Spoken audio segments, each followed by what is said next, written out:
Hello, everyone. You're watching Let's Talk About Prepping. I'm Tyler, your host, and tonight I just figured we'd do a little live stream chat and just see who's around and chat with the theme of what do you think is the outside timeline for an SHTF or severe grid down social not uprising, but revolution of the way that we do things. And I don't necessarily mean that I know I said uprising, but that was just a Freudian slip from the word revolution. And by that I meant just a total change in how the world works, the end of the world as we know it, whatever that cause may be, whether that's AI or an economic collapse or a human social event. Hey, Palmetto, Anthony, how you doing? Doing well. How are you?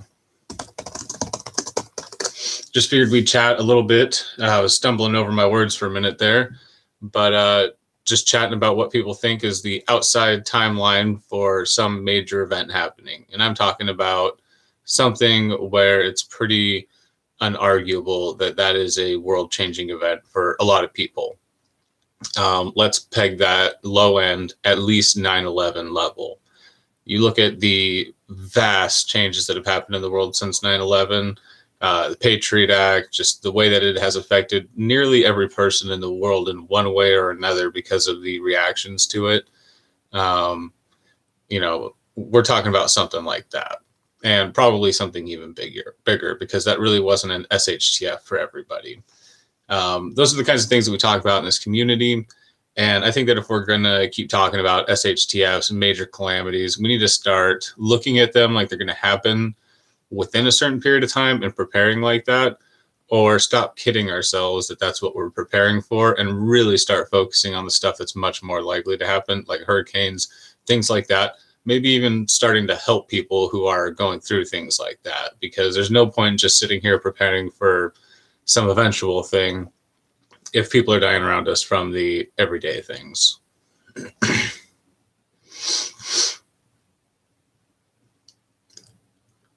Hello, the Joe Info. How you doing? I don't think I've seen you around. Yeah, Palmetto. I actually don't really like. I'm actually trying to use this as a way to subvert this kind of thinking. I don't agree with the trying to forecast events frame of thought. A lot of people try to, like, for instance, I was just thinking today, that whole EBT food stamps apocalypse never happened, did it? A lot of people were talking about that like it was what was going to start a civil conflict. It was what was going to start a second Great Depression, and it just came and went. And there's just been so many of those. 10 years ago, when I was 20 years old, I thought that we would never see today. 10 years later, things are peachy keen for most everybody. The system is definitely still going. There hasn't been any kind of martial law crackdown or New World Order takeover yet. So, there's always something that people think is definitely going to happen within a certain period of time. And I think that any of us who have been in the community for a while have sort of gotten tired of the Y2K scare happening over and over and over again. And you get a little bit skeptical of it. So I'm really not the kind of person who's going to sit here and say,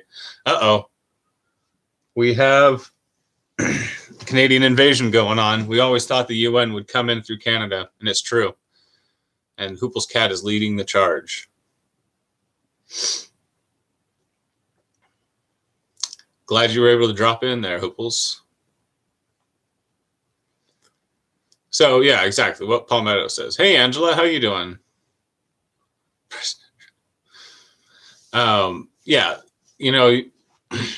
It's all well and good to prepare for SHTF, zombie apocalypse, UN martial law, so Yellowstone, nuclear war, EMP, all that stuff.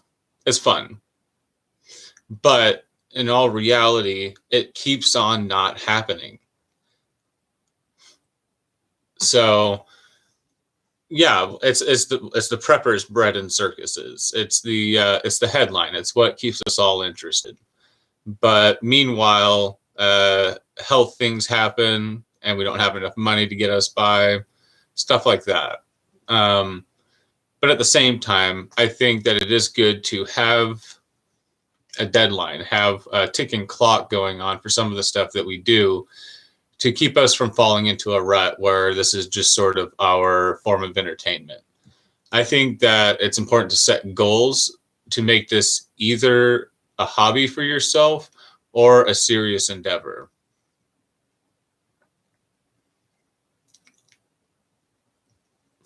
Right. So I think that it's important to keep a very realistic frame of mind and avoid forecasting for the sake of entertainment.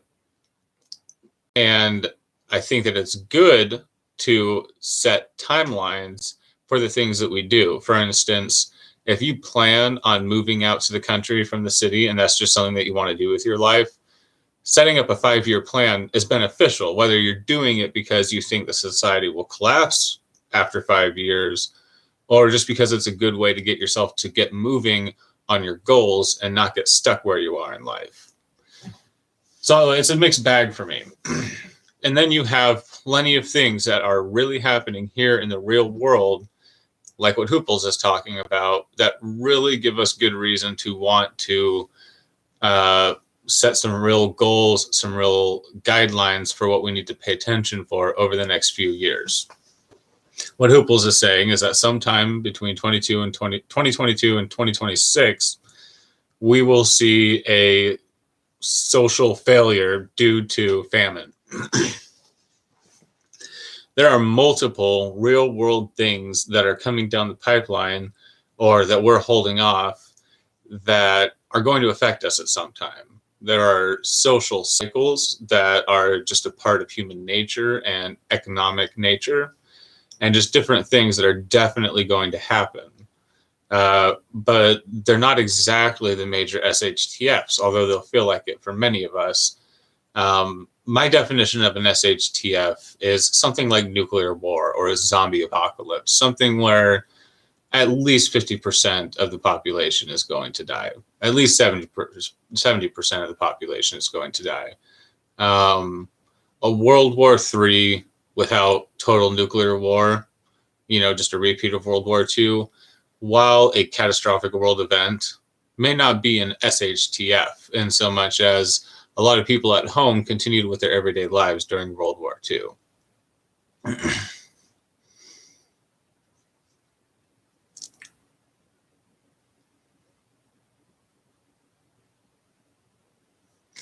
I don't know, Palmetto. I did a Kessler syndrome video. I've done a couple Kessler syndrome videos, and it is a lot. Hey, Corsair, how you doing? Space junk is a much more realistic threat even than I think a lot of people give it credit for. And it's something that I've gotten into with a big channel over. I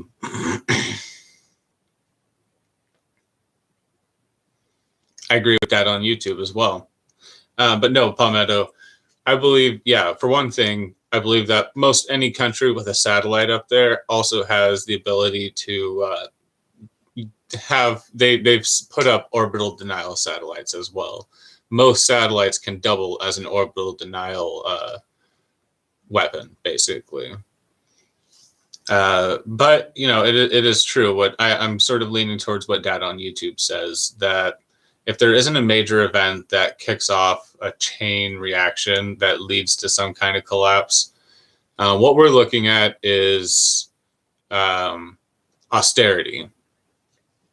Americans live very fat. Westerners live very fat and very wastefully, not just individually, but in the ways that we've built up our systems. There are a lot of wasteful systems that have other systems implemented just to deal with their waste. A lot of what we do is very recursive, very inefficient.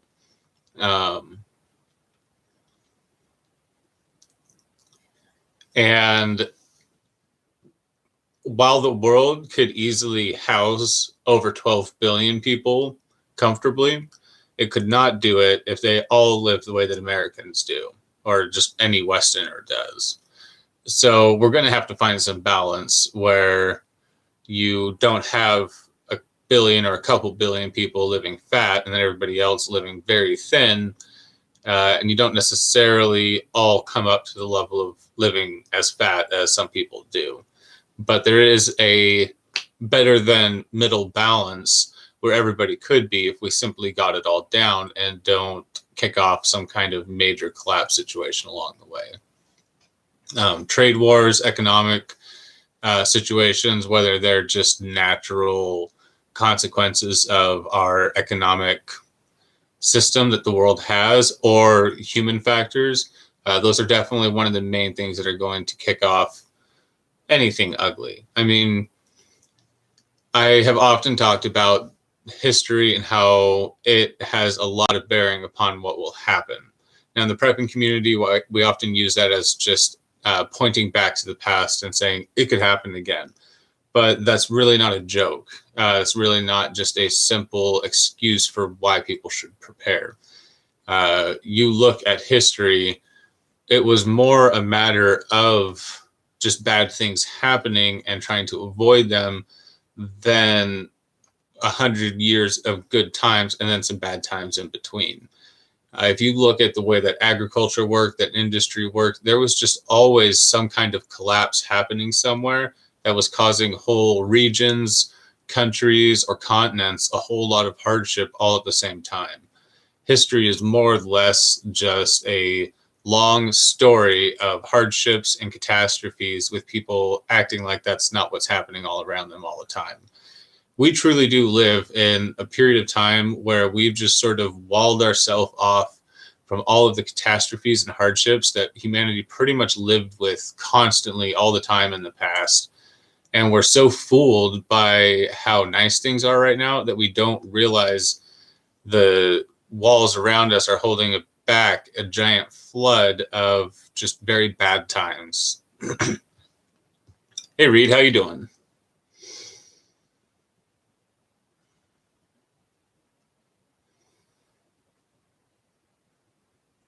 Oh, yeah, Angela. Yeah, food waste is incredible. I mean, we all just constantly waste food just with the things that other people would eat that we just prep out of our meals, stuff like that.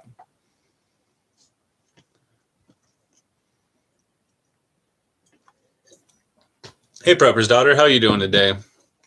Haven't chatted with you in a little while. So basically what we were talking about is how history, the history of humanity is just one long story of death and hardship.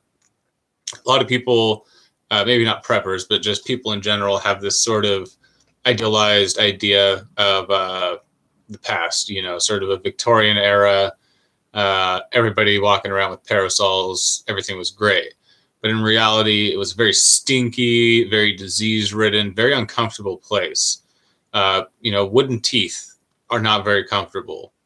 Just a lot of that different stuff that people dealt with without a lot of the modern conveniences, a lot of the truly modern medical creams, just the different stuff that you can go to Rite Aid and get just to make yourself feel comfortable no matter what your problem is. You didn't have that. People lived with wounds that never fully healed for decades, or they lived with bullets inside of themselves in their head. You know, just think of those stories of people, and then think of them also going through just constant hurricanes, depressions, famines, dust bowls, all of those things. Those things happen just one after another in people's lifetimes. And the fact that we as Westerners just get to completely ignore the fact that that ever happened is truly the oddity. So to a certain extent,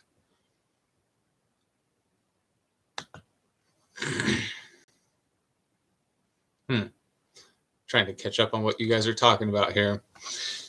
So just imagine prior to weather forecasting. Yeah, Palmetto, I actually was watching a video about early weather forecasting, and that was not very fun stuff at all. So we just live in this bubble of time where all of that horror isn't going on to all of us constantly, where we're not just hardened to it. So to a certain extent, we could expect that to just come back at any time. We're constantly holding off famines through monoculture and various GMO forms of growing. Hey, Will, how you doing? Glad you could drop in.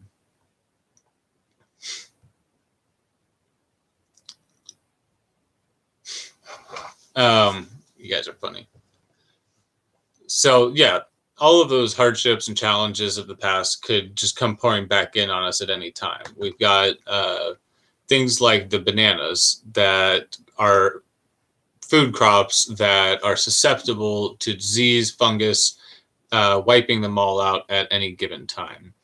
So we do sort of live on a shaky precipice in some ways, but at the other, in the other hand, we do have a lot of redundancies, a lot of systems, a lot of connectivity, keeping these smaller disasters from sort of dominoing into larger disasters like they used to, because back then they definitely were living much more on the edge than we do today. I know that we as preppers really like to point out that everything is just this shaky house of cards, and it really is often. When you look at the individual systems and how human failure can cause them to collapse.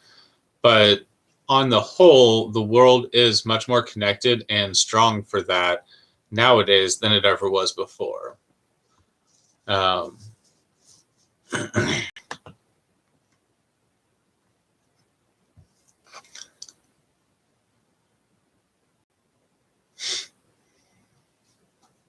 So if you've been watching from the beginning, you'll know that I'm sort of both minds with this. I don't necessarily think that it's a good idea to forecast events and think that you have a good idea on when something's going to happen, because if you've been in the prepping or conspiracy theory community for a while, you know that usually predictions, think Y2K, usually they go wrong. But at the same time, I think it's good to set clear-cut goals to work on and to more or less have an idea of where you want to be 5 years in the future and 10 years in the future, and keep from having this hobby or passion turn into just a form of entertainment. Exactly, Steve. We really do live in under multiple nets of protection that just make sure that we always have what we need and that none of the bad stuff ever gets to us. It's been a long struggle of stronger and better minds than most of us doing what it takes to get humanity up out of the dirt and the bugs and the disease. And now we all benefit from that. On one hand, there's a lot keeping it that way, but if it ever goes away, it's a long way down to the bottom.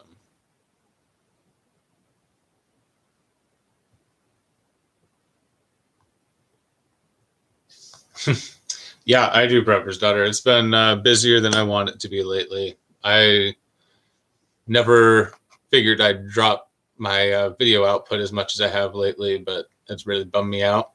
But hopefully we'll be getting back in the groove of things.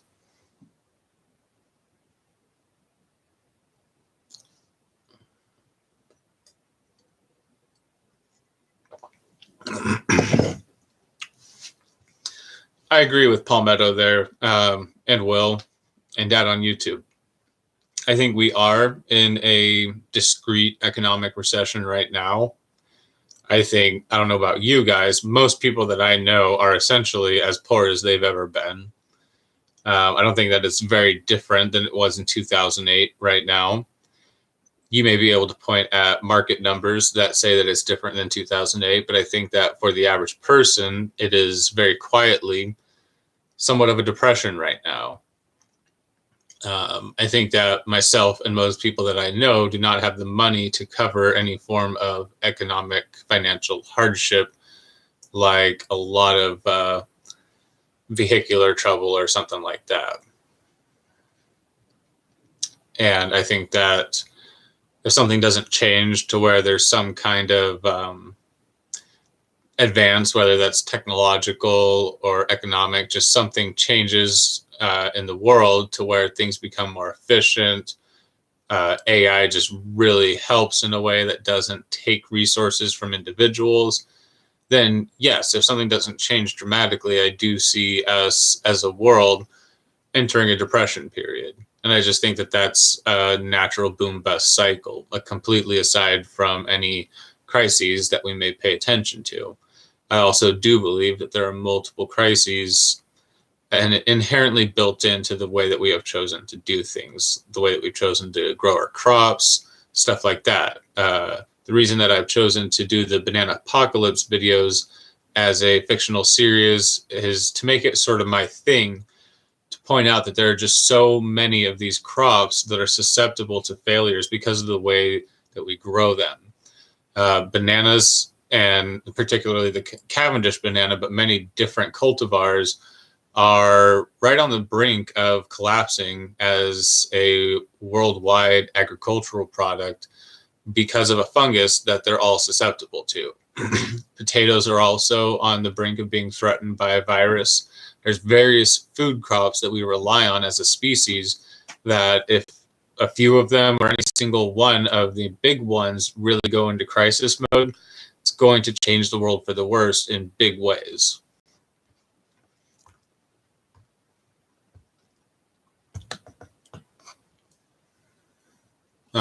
You get into the economic thing, things like the stock market. I definitely believe that things have been manipulated beyond what are, limits that are easily retractable. I think that for quite a while, the powers that be have been trying to manipulate things to keep the system in line with what they say it is. But I believe that there is a recession/depression type collapse going on that is being parachuted so that people don't realize just how bad it is to keep things good for as long as possible. I do think that there are multiple factors that are working together, but at the same time, I also do believe that the world is different than it ever has been, and that there are a lot of different things at play. So I don't necessarily like to believe that it will be clear cut, just there will be another Great Depression, or there will be another World War type struggle. I think that it's going to be probably more complex than it ever has been, and a little bit different than it ever has been, because things are just so much more complex and interconnected. I think that it's just going to be very interesting. I think it's going to be very hard to put a timeline on. Personally, I'm going to say 5 years will be my personal timeline. I'm not going to have any date 5 years from now, but I do believe that by the year 2025, I would like to see myself in a very stable position. And I would like that position to be very stable, both for the world to continue without major catastrophic changes, the way that it seems to be, in the meantime between now and then. And I also would like to be pretty well insulated against catastrophic changes. So for me, 5 years as an arbitrary timeline for me to look at for any of my goals, I would say that that is where I would like most of my relevant goals to have most of their deadlines met, would be about 5 years. At the same time, I won't be surprised if 10 years down the road, nothing major has changed. And honestly, some days I feel like any day now, something could pop off. But like I've said before, we've all thought that if we've been in the prepping or conspiracy theory communities for a while.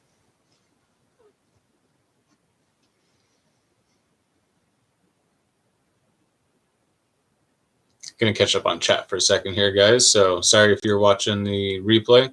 Hopefully you've got the chat there to go and read along with. Yep, go buy dried bananas down on YouTube. See, I actually don't really like the banana oatmeal packets. So when I don't eat them now, I'm actually saving them for later.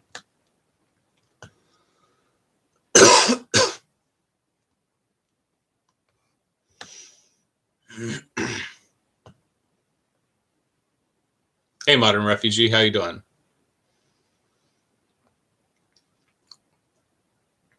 Yeah, so food is one of the major factors. If you just look at charts of food demand growing, places like India, where people just want to have double quarter pounders with cheese and bacon on them, 1 billion people want double quarter pounders with bacon and cheese on them. Then you look at China, where 1 billion people want double quarter pounders with bacon and cheese on them. It's just not going to work out like that. And we're going to have to stop having double quarter pounders with bacon and cheese on them. Or at least they're going to all have to be sliders. So, yes, we're looking at a world with austerity. We're looking at a world where largely what you don't produce for yourself or within artillery distance of yourself, you might not be getting. And that really tones down the Western lifestyle quite a bit. Yep, get yourself some freeze-dried quarter pounders, like Will said.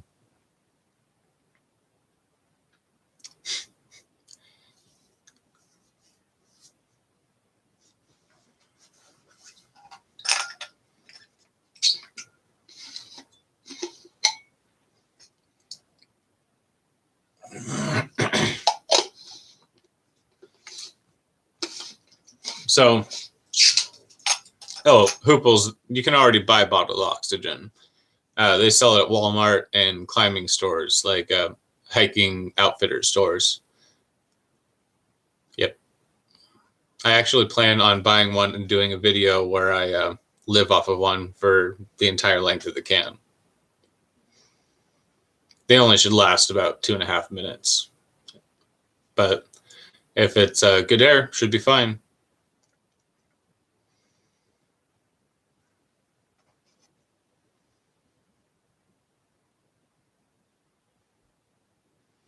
Salt and sugar, yep. Good night, Angela. Catch you later. Talk to you guys hopefully soon. Oh, clearing trees, huh? Right on.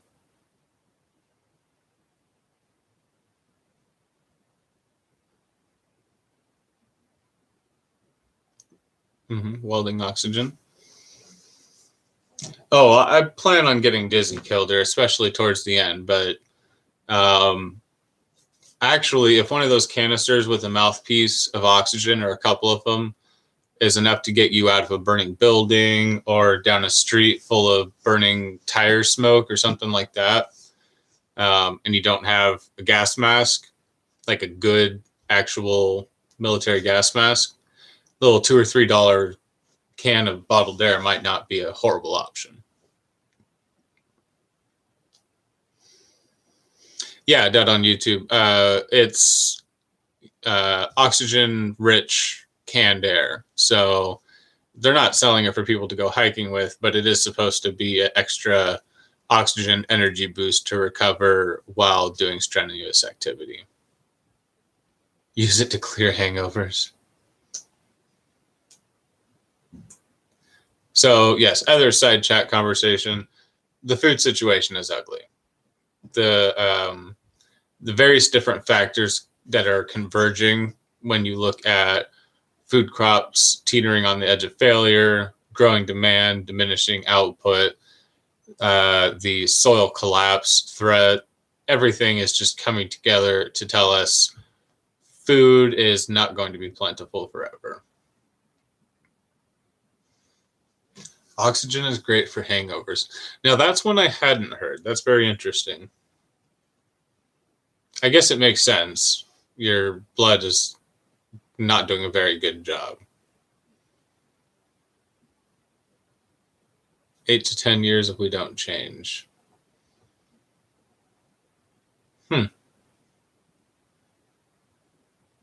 Yeah, I guess that makes sense. Just it is a headache. December 27th, 2019. Thank you, Uncle Al.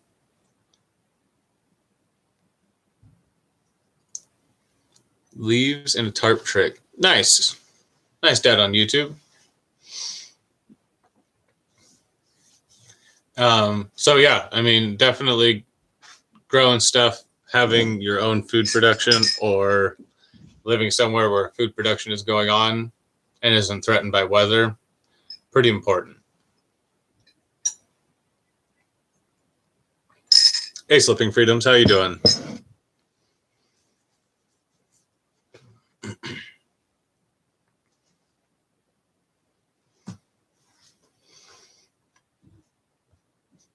So what do you guys think? Any of you who haven't chimed in already, what is your thought on the outside limit for where we think we want to be prepared for major SHTF, grid down, Great Depression Part 2, major events? 5 years, 10 years, 2 years. Where is it that you really just don't see things being normal past? For me, 5 years. I'm going to plan to be as prepared as I would like to be 5 years from now. I don't know what that means. If I would like to own land, I'd like to have my ideal prepper retreat set up 5 years from now. If you'd like to help me with that, I'm not going to link my Patreon down below. But the point is, if you have long-term plans, where do you want them to be done by? Because you think that things just can't last that long. Now, I'm hesitant to do this because 10 years ago, I never would have thought I'd be here doing a live stream on YouTube 10 years later. But here we are. No martial law, no UN takeover, no one world government thing. Here we are. So what do you guys think? When's the SHTF?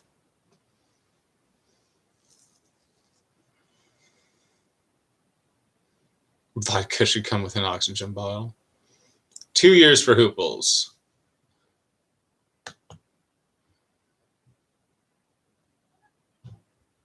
So Reed, Manifestation of Imagination, says 5 years. 2 years for hooples. Joe says 5. Richard Johnson says 2 to 5.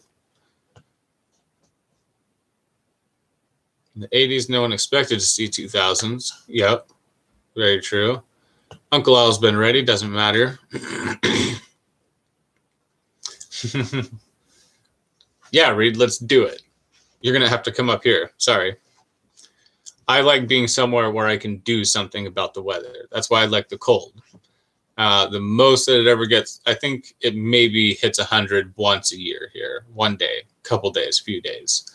But I prefer the cold because you can always add clothes. There's only so many you can take off before other people start having a problem with it.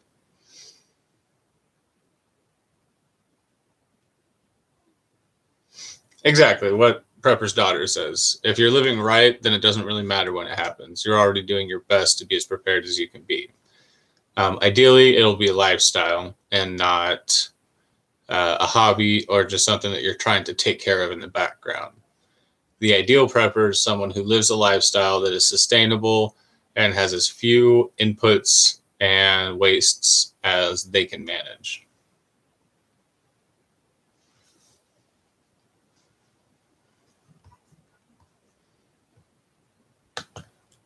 Dad on YouTube thinks that if there was an event soon, then the midterm election looks good. The way he words it makes it a given that Trump will have his next term. Discuss. Within the next decade, says Paul Meadow. Sorry if I missed any of your guys' predictions here. But too many variables, says Paul Meadow.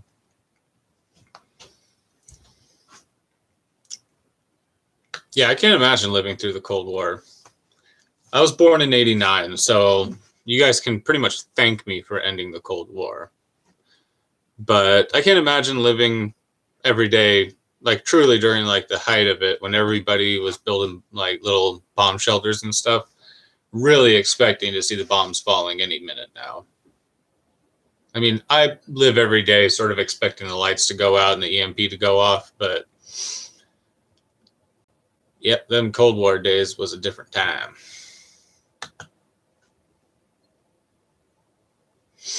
Yeah, see, ideally, I would be living on a homestead off-grid in the middle of the woods with either me, my friends, or my family all producing almost every single thing that I could possibly need, all within artillery distance of myself.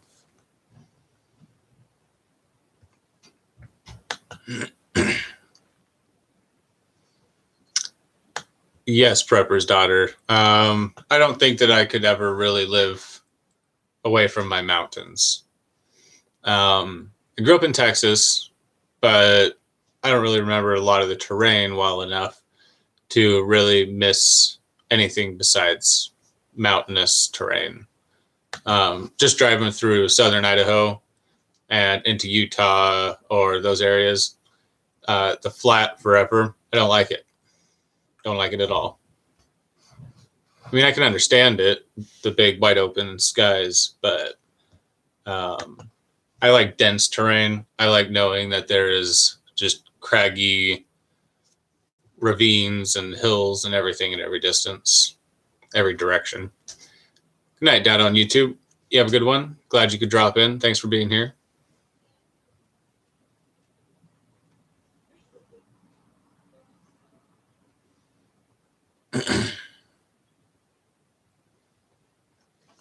Mild winters. I don't know about you, Reed. I mean, I'm sure mild winters are nice. I will take bitter, biting winters over harsh, glaring summers every year.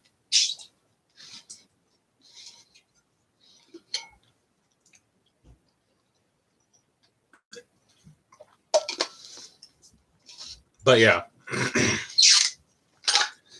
humans can do something to live in any cold environment on planet Earth. There's not much that you can easily do to live on any hot environment comfortably.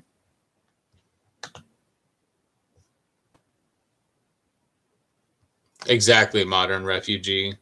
Bad things don't live in cold places. Bugs?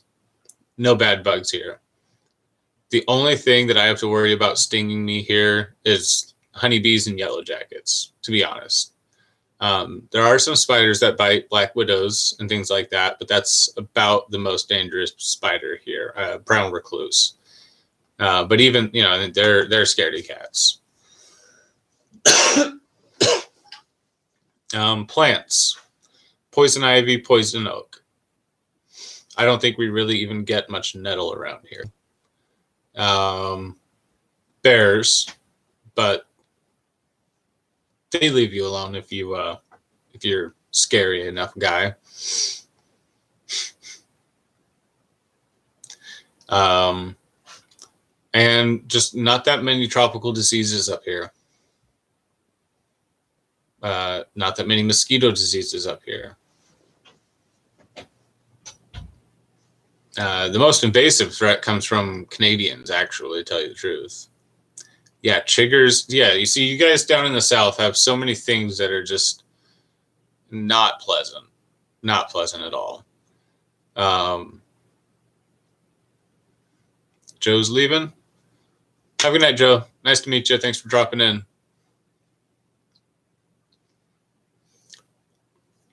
I mean, we have ticks, but we don't have aggressive ticks. Like, people can get ticks around here, but I've never actually encountered it.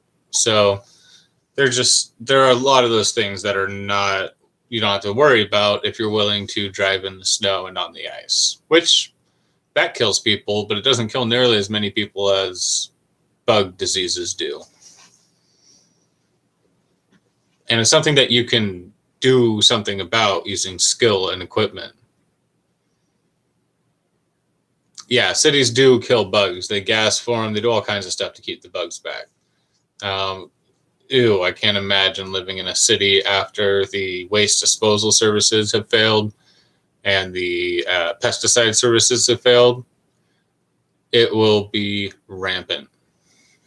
No humidity where Reed is at. That's good. I lived in Houston, and Houston is humid. I remember that.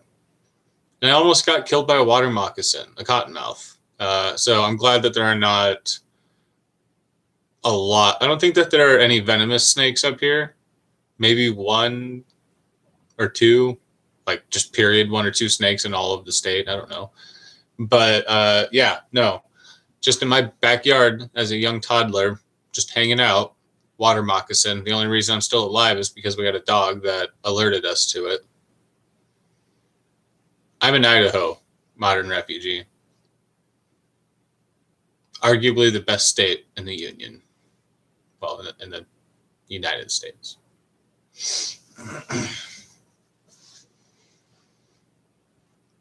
Savannah. Oh, just the hot South, man. Very arguably slipping freedoms. I will argue it. I won't argue it well, but I'll argue it vehemently. I do believe that Idaho is quite possibly one of the best states. Alaska has a decent argument, but it is expensive in Alaska. Hooples doesn't know where Idaho is. Just go left a long time and go down a short time. Fold the map in half, and we're like right next to each other, Hooples. Coral snake, cottonmouth, and rattler. Yeah, see, we've got like garden snakes and things like that. Nothing to worry about up here. Didn't have shelter. Crazy from all the chickers and ticks. Yeah, see, no bug. I mean, we got bugs, but not bugs that want to eat you or put their babies in you or anything like that. The wildfires scared you away from Idaho, but you do like potatoes. See, the wildfires, we get the smoke from the wildfires, but my area doesn't get the wildfires. Moscow, Western Washington, the best. Yeah, see, Moscow is like southern Idaho. I'm in North Idaho. Different state altogether. Utah's nice, but yet again, we're talking somewhere quite different. I'm in the Panhandle. So, for instance, I'm a little further south than I was, but I lived in the town that had the last stoplight before Canada before I moved here.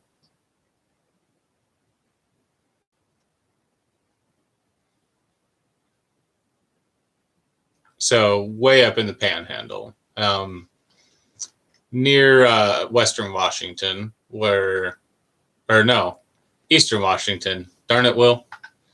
But yeah, no, up in the mountains, not down in the flat land of southern Idaho, where the potatoes come from. Think huckleberries and bears. Oh, not basically Canadian. Basically the Texas of the North. Just stuck right there up against the Canadians. Oh, I know Hooples.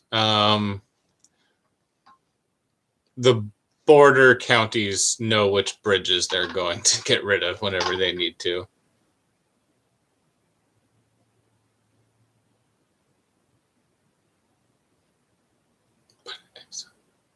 Oh, Kildare, you're near Columbus? Yeah, modern refugee. Where I've been at, you can walk across the border in many places. You might get heard by the systems, but yeah, it's the mountains near the border.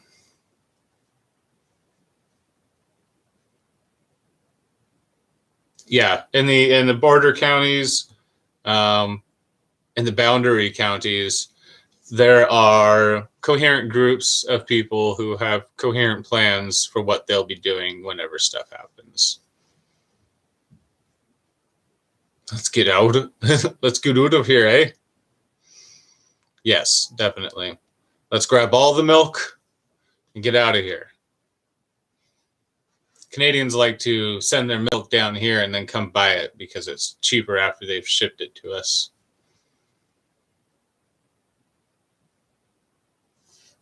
But yeah, no, it'll be interesting when it happens. And I saw you, cat lady, drop in all the berries. But yes, I agree. I don't want war. I don't want collapse. I don't want all of these things to happen. But if we continue on our current course in a lot of different ways, we're looking at some hard times.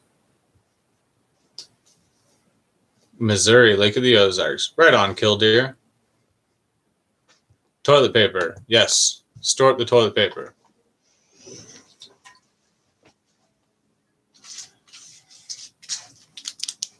Got your toilet paper right here. I do not want to be living off of these guys. I find these to be convenient for some things. It might be a decent way to store up toilet paper. But let me tell you, if you're going to store lots of toilet paper, buy the 1,000-foot rolls, the industrial, commercial. They're like that big. They're like 3 feet across, 1,000-foot roll of 2-ply.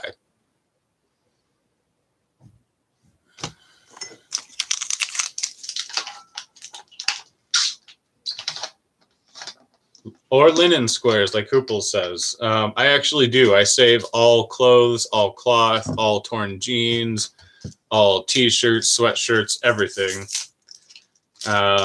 Even if it's just starting to take up space or whatever. Because I believe that textiles, clothing, and things like that will become very valuable in a lot of different situations. And we'll be repairing them, patching them, stuff like that. But also because you'll be able to tear them apart and make toilet paper. But these are pretty handy. Oh, that one's not very strong.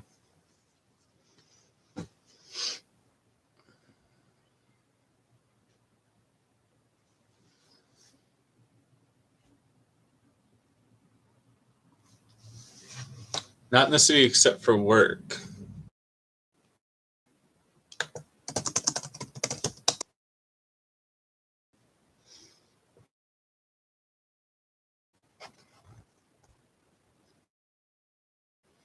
Like I'm getting spotty.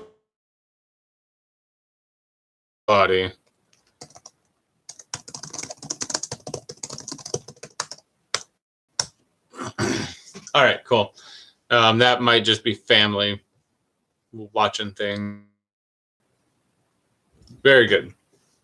Yeah, so we're talking about regional concerns.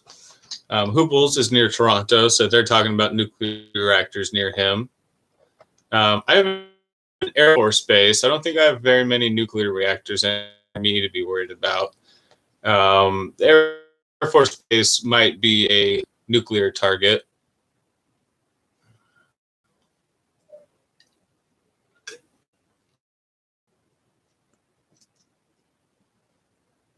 I wish I didn't prepare for that. Oh, yes, killdeer. I can type decently fast.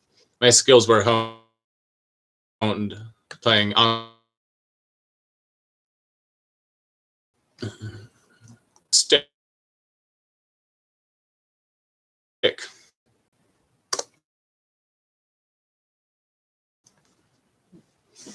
Well, looks like I'm lagging out a little bit, guys. Sorry if you're watching on the rerun and this is getting a little bit boring, but looks like either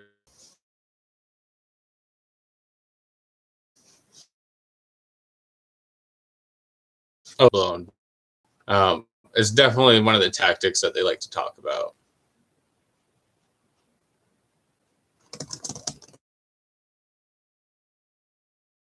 Try again later or get a video out or something like that. Wrap it up and head out. But I'm trying to get into the groove of that and figure out how to keep making videos and doing stuff. It'll let me with and see if it's my. Yeah, I might restart again later. I got some stuff to go and take care of, but depending on how my net goes, I might be able to hop back on again. Try this at a hotel in the future, in the lobby or something like that. I think that they tend to have pretty strong bandwidth for who's on it, but we'll see. But yeah, I need to figure something out because it's not going to work for me to live stream as much as I would like to if I'm going to keep getting lag.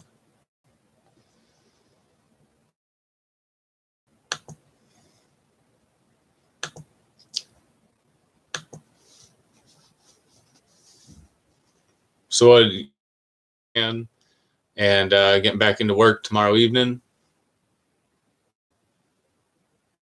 Just going to be busy. Going to go water my plants, maybe of a little bit of fertilizing or watering. Future video list suggestions on them, and trying to get back into the groove of things. Let's see. No Palmetto, ones in the room. But you know what? I think CR might be younger than me. Yeah, no, I think I might be a little. Got a couple years on CR. I'm 30, so you can tell me yes or no. See your age, but it is good to start young, Palmetto. From what I hear. Good night, Kildare.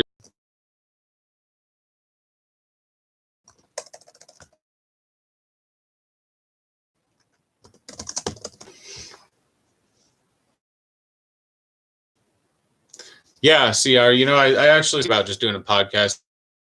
So you don't need to sit here and watch my ugly mug. I'll have these side.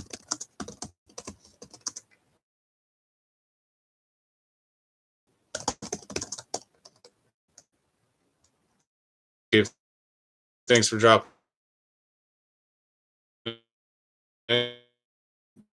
out. I'm gonna work on a video or a couple house things.